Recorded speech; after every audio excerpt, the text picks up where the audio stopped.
dans la présence des frères et des sœurs, on est bien dans la présence du Seigneur Jésus. Et on est bien avec les uns et avec les autres. J'aimerais ce soir partager quelques passages rapidement avec vous avant de laisser le temps aussi à la prière, s'il vous plaît. Je vous encourage à prendre avec moi dans Matthieu, s'il vous plaît. Matthieu chapitre 10, verset 16.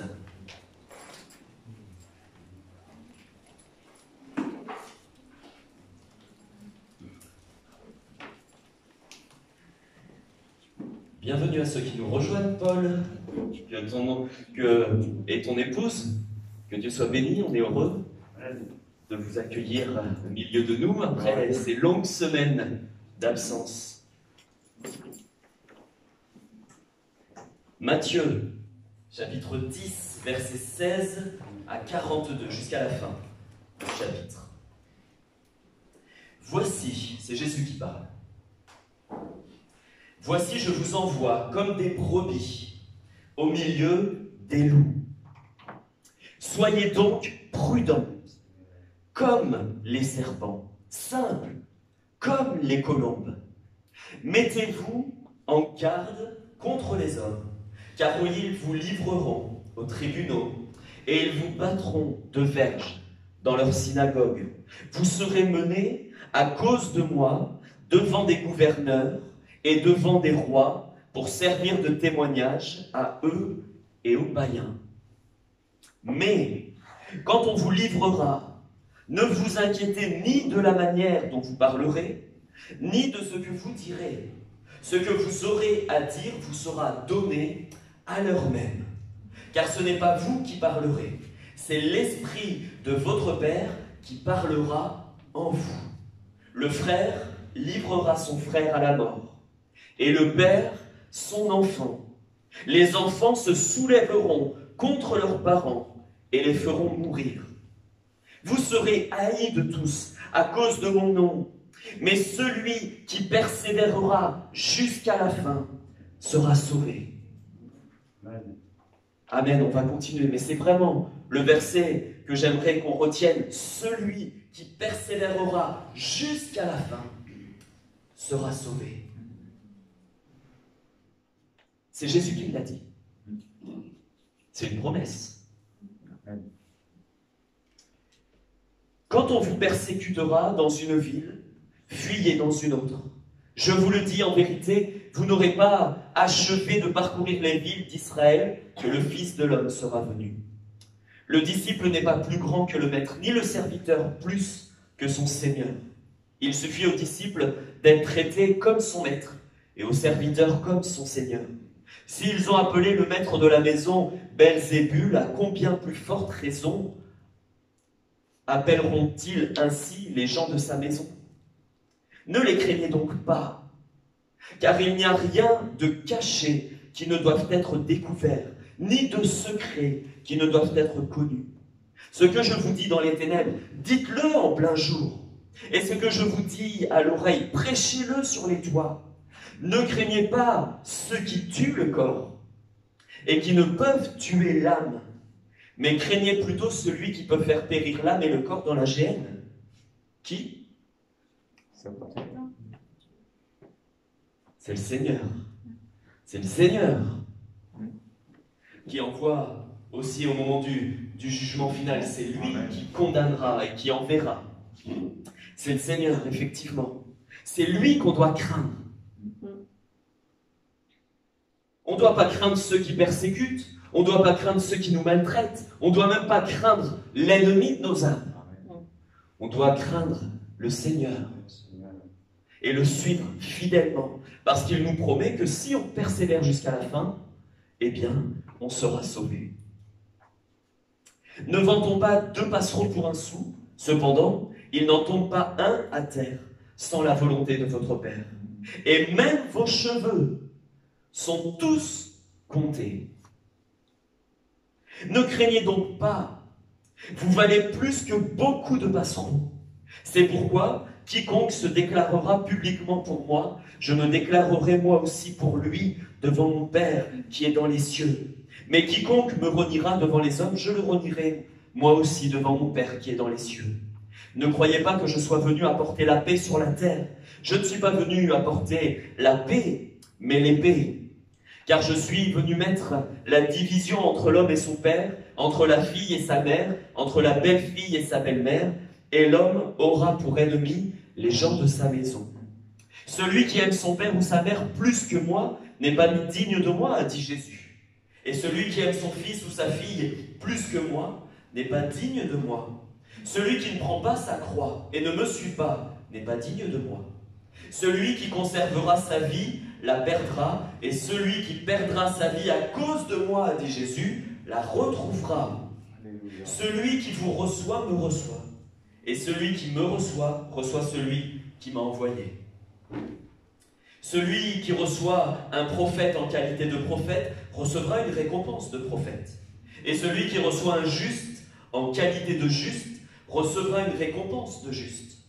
Quiconque donnera seulement un verre d'eau froide à l'un de ses petits parce qu'il est mon disciple, je vous le dis en vérité, il ne perdra pas sa récompense. Amen. Celui qui persévérera jusqu'à la fin sera sauvé. Ça fait 2 dimanches en arrière qu'on est en train de méditer sur « il faut persévérer ». Restons fermes, frères et sœurs. Restons inébranlables. Et la pensée de ce soir est la même. Frères et sœurs, plus on va aller, plus les jours vont devenir mauvais. C'est une certitude. C'est une certitude. Pourquoi on peut en être certain? C'est parce que c'est la parole de Dieu qui nous l'a affirmé. Plus on va aller dans les jours, les mois, les années à venir, on ne sait pas quand le Seigneur va revenir nous chercher. Mais on sait que les jours deviendront de plus en plus mauvais. Je ne sais pas si vous avez entendu dire, mais en ce moment en Chine, de mi-septembre jusqu'à mi-octobre, il y a ce qu'ils appellent, alors je ne sais pas si c'est la première fois qu'ils l'ont mis en place ou pas, mais il y a le mois de la délation. Faire délation sur quelqu'un, c'est aller annoncer aux autorités que là, dans cette maison, il se passe des choses concernant, notamment, là il est question de la parole, concernant Jésus. Et si vous dénoncez aux autorités votre voisin, parce que vous l'avez vu avec une Bible, ou parce que vous l'avez entendu prier dans la maison d'à côté, ou parce que vous avez vu ou soupçonné quelque chose, vous appelez les autorités, vous y allez, ils viennent, et l'État vous donne 63 €. C'est ce qui est en train de se passer. Là, en ce moment, en Chine, en 2020, vous savez que c'est compliqué là-bas. C'est pas la première fois qu'ils font de telles choses, mais en tout cas, là, on y est, c'est en ce moment, frères et sœurs.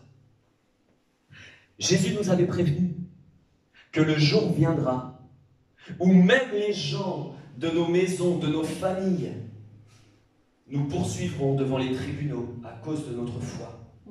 Et là, en Chine, c'est ce qui est en train de se passer. C'est pas uniquement les voisins qui sont en train de dénoncer, mais c'est aussi parfois les gens de la maison, la famille, qui pour un peu d'argent va aller dénoncer, et surtout parce que eux ne veulent pas recevoir Christ, ils vont aller dénoncer, et parfois même faussement, vous le savez. Ce qui fait que les autorités arrivent, la police arrive, embarque tout le monde, pique des choses à droite et à gauche. Un jour viendra, je ne sais pas quand, où on nous accusera, frères et sœurs. Est-ce que c'est pas déjà arrivé? Ça ne vous fait pas penser à quelque chose qui s'est passé? Ça a été très médiatisé ces derniers temps, où on a appelé les autorités pour dire là, sur tel parking de telle église, dont je tairai le nom, mais vous connaissez tous cette grande église de l'Est de la France. Il n'y a pas eu délation. Et ça a été médiatisé. Et ça a été médiatisé. Et on l'a même entendu jusqu'à Cherbourg. Pourtant, Cherbourg, c'est le bout de la France. Bout du monde. Bout du monde. Bout du monde. Ça a été médiatisé. Qui s'est plaint d'une telle délation? Est-ce que les autorités, frères et sœurs, ont mis, j'ai perdu mon mot, n'ont pas approuvé une telle délation? Est-ce qu'ils ont dit non, ça se fait pas? Personne n'a désapprouvé une telle chose. C'est passé sur toutes les radios, les télés, les internets et tous les médias. Ils ont même montré les photos qui avaient été prises. Ça a choqué personne. Mais nous, ça doit nous interpeller et dire effectivement, ça a choqué personne. On est en train d'aller sur une pente. Frères et sœurs, je ne sais pas quand, je ne sais pas comment, mais Jésus a dit que ça allait arriver. Ça ne va pas arriver qu'en Chine. Mais la bonne nouvelle, c'est que celui qui persévérera jusqu'à la fin sera sauvé. Il faut prier maintenant, frères et sœurs. Il faut prier maintenant déjà pour nos frères et nos sœurs qui sont là-bas. Et ailleurs, ceux qui connaissent le Burkina. Pourtant, le Burkina Faso, c'était quand même un pays qui était calme vis-à-vis de la chrétienté, vis-à-vis des églises évangéliques. Nos missionnaires ici, des assemblées de Dieu de France, y allaient là-bas. Tout se passait très bien. Et aujourd'hui, vous croyez que c'est la même chose? Pas du tout. Quand on priait pour les pays qui persécutent les chrétiens, c'est la première année que le Burkina Faso fait partie des pays persécutés à cause de la foi chrétienne.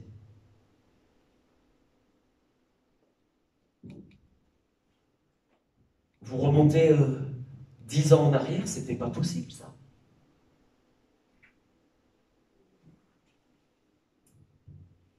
Il ne faut pas que ça nous effraie, frères et sœurs. Il faut qu'on le sache, qu'on s'en rappelle. Qu'on est dans un pays où, pour l'instant, on a le droit de culte. Profitons de ces temps-là. Profitons de ces temps-là. Profitons déjà pour bénir le Seigneur. Profitons pour travailler.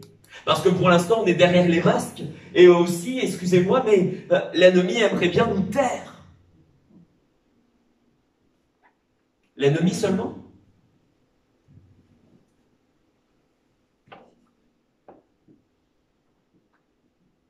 C'est pas parce qu'on a un masque, frères et sœurs, qu'il ne faut plus parler de Jésus. C'est pas parce que je dois garder des distances que je ne peux plus parler de Jésus. Pour l'instant, c'est vrai que les associations cultuelles, les églises sont regardées, parfois même pointées du doigt en ce moment dans notre pays. Il n'y a pas que dans notre pays. Mais n'oubliez pas que même s'il n'y a pas eu encore le groupe d'évangélisation qui est ressorti dans la rue depuis qu'on a rouvert l'église en août, n'oubliez pas qu'on est tous témoins là où le Seigneur Jésus nous a placés. Pour témoigner de Christ, il ne faut pas attendre que le groupe d'évangélisation se remette en place. En tout temps, favorable ou non, nous devons, frères et sœurs, prier. Il y aura toujours des risques. Il y aura toujours des risques. Pour l'instant, le risque paraît tellement faible ici en France. Mais veillons, prions, intercédons, afin que cette liberté nous soit encore reconduite l'année prochaine, puis l'année d'après.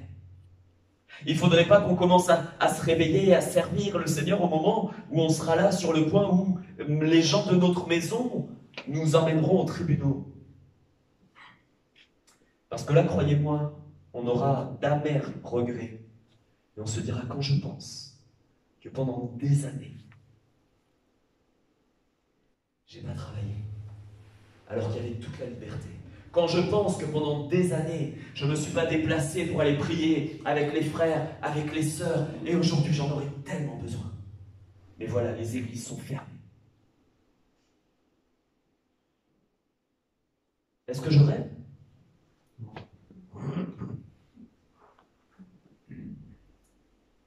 Regardez avec moi s'il vous plaît dans Michée.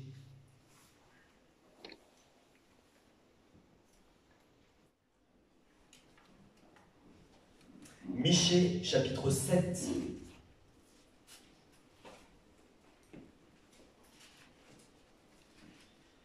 C'est juste après Jonas.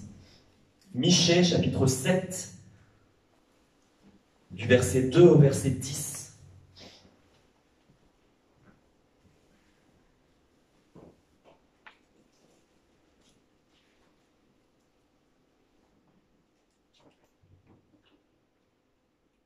Regardez ce qui nous attend, si ce n'est déjà arrivé.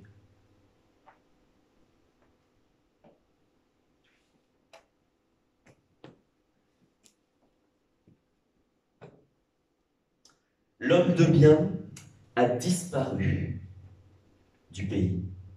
Il n'y a plus de juste parmi les hommes. Ils sont tous en embuscade pour verser le sang.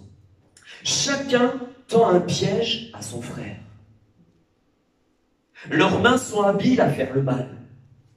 Le prince a des exigences, le juge réclame un salaire, le grand manifeste son avidité, et ils font ainsi cause commune. Ils font ainsi cause commune. Ils s'allient. Déjà, rien que ce verset, ça nous parle. Verset 4. Le meilleur d'entre eux est comme une ronce. Le plus droit, pire qu'un buisson d'épines. Le jour annoncé par tes prophètes, ton châtiment approche. C'est alors qu'ils seront dans la confusion. Ne crois pas à un ami. Ne te fie pas à un intime. Peut-être qu'un jour c'est ça qui nous arrivera.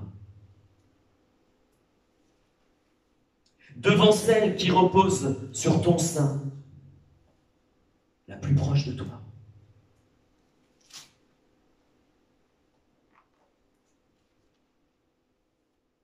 Garde les portes de ta bouche, car le fils outrage le père, la fille se soulève contre sa mère, la belle-fille contre sa belle-mère, chacun a pour ennemi les gens de sa maison. Mais même quand ça arrivera, regardez frères et sœurs le verset 7. Quelle espérance dans ce temps troublé où on ne saura plus à qui faire confiance. Eh bien, verset 7, pour moi, je regarderai vers l'Éternel. Je mettrai mon espérance dans le Dieu de mon salut. Mon Dieu m'exaucera. Même si tous m'abandonnent, c'est ça que ça veut dire. Même si tous m'abandonnent, même si tous ont envie que je me perde. Même si tous ont envie de m'accuser, de m'envoyer aux tribunaux, parce que j'appartiens à Christ. Je mettrai mon espérance dans le Dieu de mon salut. Mon Dieu m'exaucera. Ne te réjouis pas à mon sujet, mon ennemi. Car si je suis tombé, je me relèverai. Si je suis assise dans les ténèbres, l'Éternel sera ma lumière. Je supporterai la colère de l'Éternel, puisque j'ai péché contre lui, jusqu'à ce qu'il défende ma cause et me fasse droit. Il me conduit à la lumière, et je contemplerai sa justice. Mon ennemi le verra et sera couverte de honte. Elle qui me disait, où est l'Éternel ton Dieu? Mes yeux se réjouiront à sa vue. Alors, elle, donc l'ennemi, elle sera foulée aux pieds comme la boue des rues. Amen. Frères et sœurs, tenons ferme. Soyons inébranlables dans notre foi.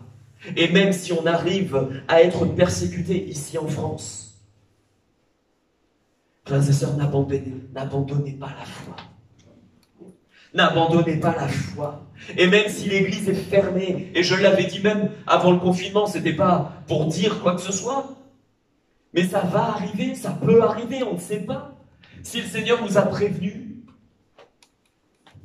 peu importe ce qui arrivera dans notre pays, frères et sœurs, gardez la foi.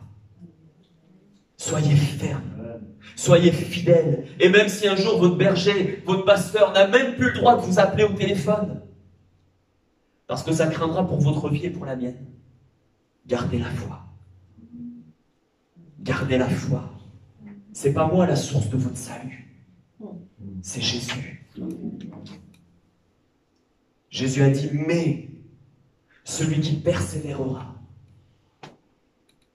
il nous délivrera, il nous fera justice, il sera sauvé, il obtiendra la couronne, alléluia, qui nous est réservée, qui nous est promise, frères et sœurs.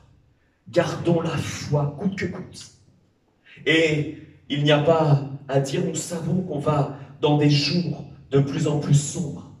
Eh bien, il faut que l'Église de Jésus brille de plus en plus dans les ténèbres. Alléluia. Frères et sœurs, prions pour les pays persécutés, enfin les pays qui persécutent les chrétiens. Prions pour que justement là, dans la persécution, ils puissent regarder à l'Éternel et que l'Éternel les exauce. Nous savons que le Seigneur ne ment pas. Il ne ment pas. De la même manière que nous prions pour qu'il nous fasse justice, prions pour nos frères, nos sœurs, que peut-être on ne verra jamais ici-bas sur la terre, mais qui en ce moment sont en pleine souffrance. Prions pour la Chine, frères et sœurs, parce que ce mois de délation n'est pas terminé. Et pour l'instant, ça dure qu'un mois. Comprenez-moi bien, je mets des guillemets. Un jour viendra où nous aussi on regardera pour ce qui se passe. Vous savez qu'en Chine déjà, dans les églises, les quelques églises où l'État laisse encore la possibilité de rester ouverte, vous avez une caméra ou des caméras qui filment toutes les personnes qui rentrent. Il faut que vous signiez un registre pour montrer que vous êtes présent. On vous filme. On filme la prédication. Et le pasteur qui, comme ce soir, pourrait être moi, est en train de prêcher en n'approuvant pas les actes de l'État, serait là en train de trembler parce qu'il sait très bien que toute sa prédication, elle est décortiquée. Frères et sœurs, prêchons la vérité. Amen. Annonçons la vérité. C'est vrai que ça paraît facile, on n'est pas persécuté. Mais le Seigneur vient nous affermir, s'il te plaît. Afin que le jour où l'Église sera close, où l'Église sera fermée, Seigneur, que le troupeau ne s'éparpille pas. Que les chrétiens restent fidèles dans la foi, puissent persévérer jusqu'à la fin. C'est ma prière, Jésus. On prie ensemble, frères et sœurs. Amen, Seigneur. Seigneur, nous te prions afin que tu viennes nous faire grâce, Jésus. Nous avons tellement besoin de toi. Nous nous rendons compte, Seigneur, que du jour au lendemain, les choses peuvent tourner à notre désavantage. Que du jour au lendemain, Seigneur, on peut nous persécuter, on peut nous accuser de tout et de n'importe quoi. Tu sais, Seigneur, parce que les temps ne sont pas nouveaux pour toi, tu les connais. Et quand on regarde en arrière, quand on regarde le temps où les chrétiens ont été persécutés ici ou là, on se rend bien compte qu'il y a eu des temps de paix. Et parfois, il y a eu des temps de dure persécution. Seigneur, je te prie pour le troupeau, Seigneur Jésus. Je te prie pour le troupeau de Cherbourg. Je te prie, Seigneur, afin qu'il puisse rester ferme dans tes voies. Peu importe ce qui se passe. Que ce soit des temps de paix, que ce soit des temps de persécution, qu'il soit dans la communion, ou qu'il soit tout seul dans sa maison. Jésus, je te prie de nous garder dans ta main bénissante. Tu as promis, Seigneur, que tu nous délivrerais. Celui qui allait persévérer jusqu'à la fin, tu le sauveras. Je le crois, je le confesse. Seigneur, je te prie pour les pays là, tels que la Chine, qui sont en train de vivre des moments difficiles, où les chrétiens ne savent pas à qui ils peuvent parler de Jésus. Ils ne savent pas ce qui va leur arriver s'ils témoignent. Seigneur, fais leur grâce.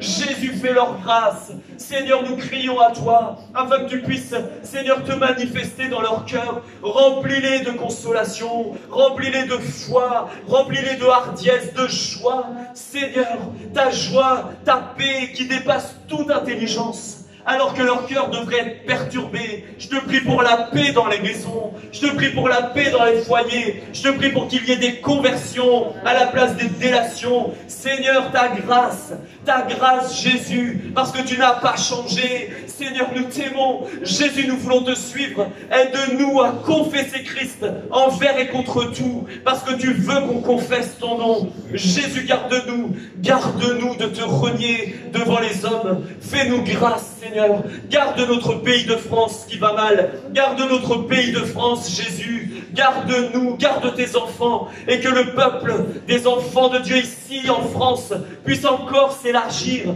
puisse encore s'agrandir. Seigneur, nous te prions pour les autorités. Fais-leur grâce dans ces temps troublés. Seigneur, là où l'ennemi aussi veut les amener sur des chemins et éloignés de ta parole. Seigneur, je te prie pour notre pays. Tu nous as demandé de prier pour les autorités. Nous voulons prier pour elles, Seigneur. Nous voulons prier pour le maire de la ville de Cherbourg. Nous voulons prier, Seigneur, au nom de Jésus.